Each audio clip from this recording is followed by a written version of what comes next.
Mga boss, may nakita tayong tropa dito. Sa kanya yung ano tawag? Kalabaw na tang. Sa kanya yung kalabaw doon. Anong hanap buhay mo, tay? Ha? Nang buho? Nung kawayan na bulo. Buho. Tapos, anong gagawin doon, tay? Ha? Ginagawang bakod, no? Mga boss, bali nasa taas tayo ng bundok.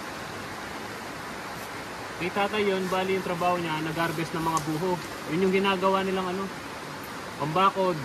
Yung pang-agiw. Yung pang-agiw, yung pinaka-stick na yung magaan. So yan, tay. Ilan yung kalabaw mo? Isa pa lang ako mag-ano ng kalabaw. Ha? Isa pa lang ako mag-ano ng kalabaw. Nabili mo yan? Magkano yan, tay? 60. 50 mo nabili. Mga boss, ang mahal pala ng kalabaw. 50. Nasa 50k daw. Buti nakapag-ipon ka ng ganun kalaki, tay.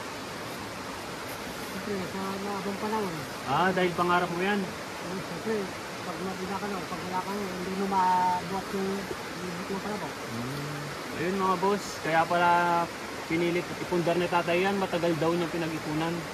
Kasi sa trabaho nila, bundok, mabigat. Oo, kasanin nila, mabigat. Biruin niyo mga boss, imagine niyo si tatay nakapag-ipon ng 50k. Tapos, imbis na pampagawa ng bahay. Ito yung inisip niya kasi pagtanda daw niya, hindi na niya mabubuhat yung mga pina-harvest niya. Mga bunga saging. Buko. Iba-iba pala mga boss, di lang buko. Buko at saka saging din. Ano pangalan mo, tay? Topin.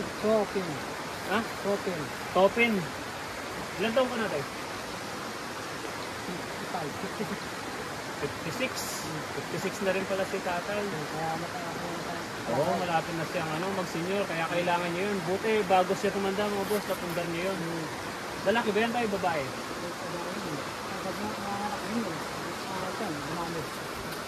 Ano bang mahal tayo, babae o lalaki? Pareho lang? Pareho lang yung presyo?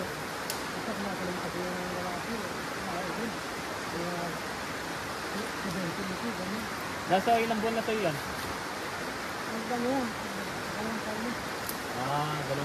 Dalawang taon na daw kayo tatay mga boss. At least si tatay, kahit tumanda na, bayasa na siya. Ngayon boss, may harvest ka ba? Anong lakad niyo yun?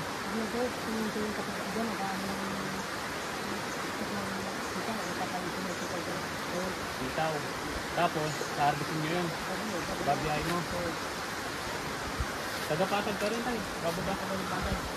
Sa gari. Sa gari mo.